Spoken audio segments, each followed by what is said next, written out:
বেপরোয়া গতিতে ছুটছিল অভিনেতা সম্রাট মুখোপাধ্যায়ের গাড়ি। বেহালা চৌরাস্তা থেকে প্রায় 2 কিলোমিটার দূরে মুচিপাড়া রোড। সোমবার গভীর রাতে এই রাস্তা ধরে বাইক চালিয়ে বাড়ি ফিরছিলেন বছর 21-এর সৌরভ হালদার। তখনই উল্টো দিক থেকে বেপরোয়া গতিতে এগিয়ে এসে তার বাইকে ধাক্কা মারে এই গাড়ি। নর্মাল যাচ্ছে, আমি কততে ছিল 30-35 এরকম বাইক, আমার উল্টে যাচ্ছে। 2 সেকেন্ড টাইম আমি বললাম আমার সামনে একশোতে থার্ড চলে গেছে। এই WhatsApp guys, welcome back to my other video. কেমন আছো সবাই? আশা করি সবাই ভালো আছো। বাট আমি ভালো নেই, কারণ দেখো ব্যাপারটা তোমাদের জন্য হাটকে কিছু বানাবো, তার জন্য আজকে একটা শ্যুট করতে যাওয়ার প্ল্যানিং ছিল, চিন্তাভাবনা ছিল, সেটা তার নিচে জানে। অ্যান্ড ঘটনা হয় কি, তোমরা হয়তো জেনে গেছো অলরেডি, কিন্তু সেটা আমার কেউ হয় সেটা জানো না, যে এটা আমি ক্লিয়ার করে দিই। একটা সম্রাট মুখার্জি কাল রাত্রিবেলা আমার বন্ধুকে ঢুকে দেয় গাড়ি দিয়ে, আর আমার বন্ধু এখন হসপিটালে জীবন যুদ্ধে লড়ছে। ঘটনা হয়েছিল কি সেটা একটু তোমার সঙ্গে শেয়ার করি। বেসিক্যালি 2 দিন আগে ও রাত্রিবেলা বালিগঞ্জেও কাজ করে। বেসিক্যালি বালিগঞ্জে একটা আইসক্রিম পার্লার আছে, তো ওখান থেকে অ্যাজ ইউজুয়াল ও প্রতিদিন রাত্রিবেলায় ফেরে। আর ওর এটা ভালো দিক, ও সবসময় হেলমেট ইউজ করে, আমাকেও বলে। আর আমরা দুজন যখন একসাথে রাইডে বেরোই না, ভাই হেলমেট পর, মানে এই জিনিসটাও বলে। তো সেদিনও অ্যাজ ইউজুয়াল ও সেরকম করে আসছিলো, আর এখানে কথা হয়েছে যে ওকে ওভারটেক করার চেষ্টা হয়েছে। ভাই যারা মেশোনি তারা জানবে না, কিন্তু আমি অ্যাজ এ বন্ধু হয়ে বলছি, আমরা বলি গাড়ি দৌড়া, মানে গাড়ি ভাগা, কিন্তু ও বলে না আস্তে আস্তে আস্তে আস্তে আস্তে চল। কিন্তু সেখানে একটা হিসাব হচ্ছে। আর আমি জানি না বস এটার কোনো বিচার হবে কিনা। তার থেকেও বড় ব্যাপার হলো এটাই যে নর্মাল মানুষ যদি বাইক নিয়ে যায়, সে মদ্যপ আছে কিনা 10 বার চেক করা হচ্ছে সব জায়গায়, মানে স্টপেজের চেক করা হচ্ছে। তোমাদের সাথেও হয়, আমার সাথেও হয়েছে। বাট এই সেলিব্রিটি, শো কল সেলিব্রিটি যাকে বলে, তারা কেন মানে মদ্যপ অবস্থা থাকলেও তাদেরকে কেন তারা চেক করে না, পুলিশরা চেক করে না? তারা সেলিব্রিটি বলে, মানে তারা সেলিব্রিটি বলে এটা করা হয় না, আমি বুঝি না। আইন তো সবার জন্য এক হওয়া উচিত।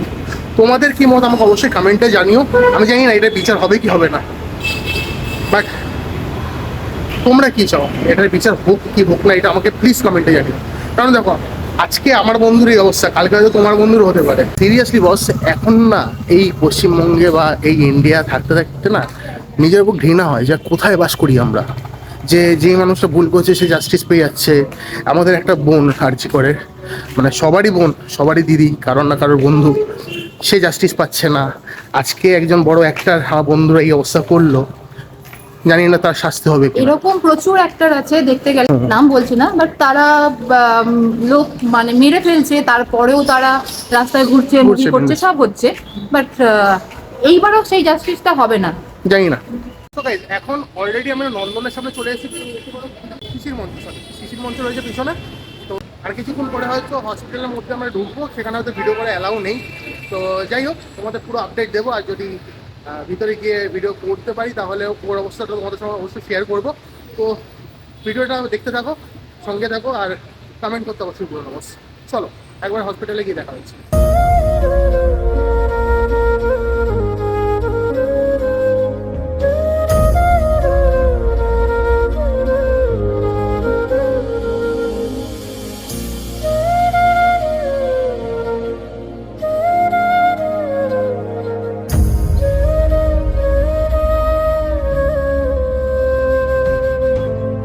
অবশেষে আমি এন্টার করলাম এসএসকেএম হসপিটালের ভেতরে, যাকেও অনেকে পিজি হসপিটাল নামে চেনে। আমার বন্ধু সৌরভকে রাখা হয়েছিল ট্রমা কেয়ার সেন্টারের ভেতরে, কিন্তু কত নম্বর বেড, কত তলায় ও রয়েছে সেটা আমি জানতাম না। তাই কাকুর জন্য অপেক্ষা করতে থাকলাম। কাকু মানে সৌরভের বাবা। কাকুর সাথে দেখা পাওয়ার পর চলে গেলাম সৌরভকে দেখতে। হসপিটালের ভেতরে ভিডিও করা বারণ থাকে, তাও তোমাদের দেখানোর জন্য আমি ক্যামেরা অন করে চলতে শুরু করলাম সৌরভকে যত নম্বর ফ্লোরে রাখা হয়েছে। ইতিমধ্যে পৌঁছে গেলাম সৌরভের বেডের সামনে। নিউজ আমি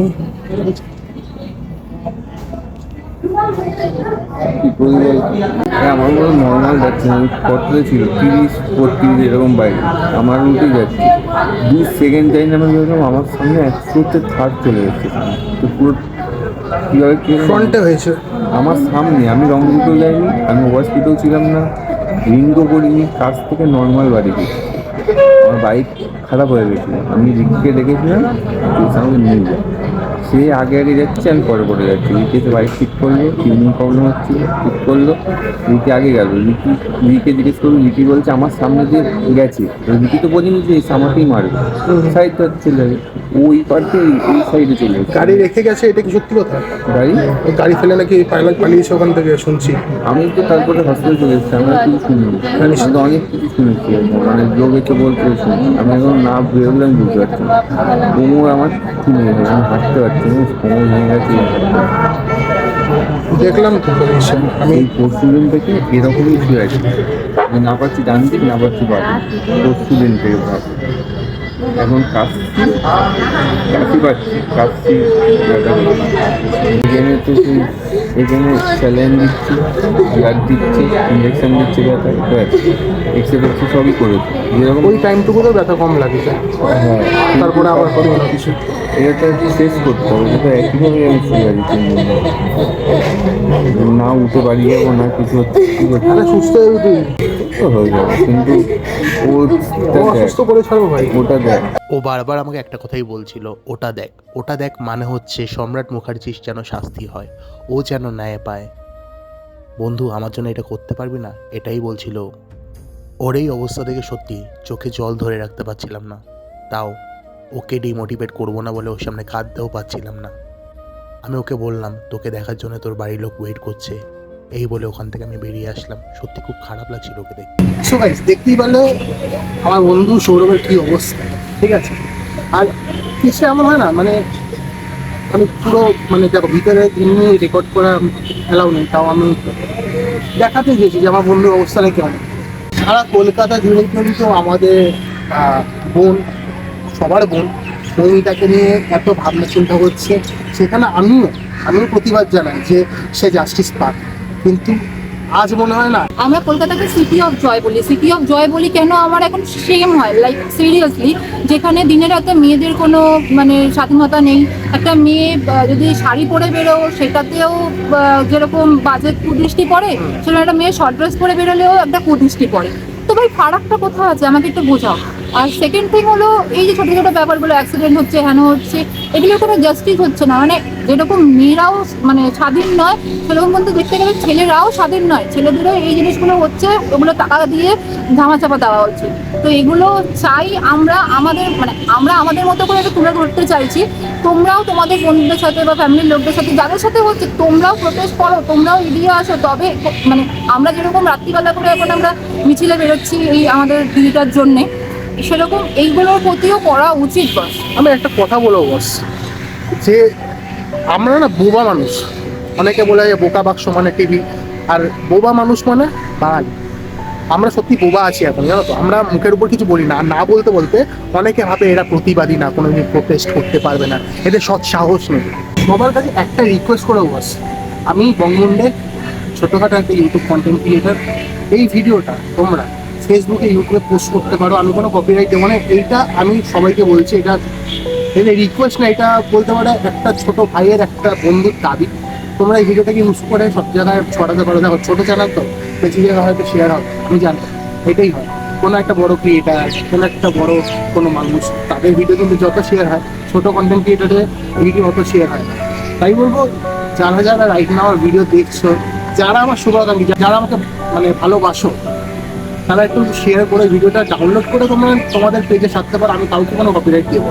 তার আগে একটা কথাই বলা, তোমরাও সুস্থ থাকো, তোমাদের ফ্যামিলি যারা যারা আছে সবাইকে সুস্থ রাখো। সো আজকের ভিডিও এইটুকুনি। ততক্ষণে sign out, bye, take care and see you in the next blog.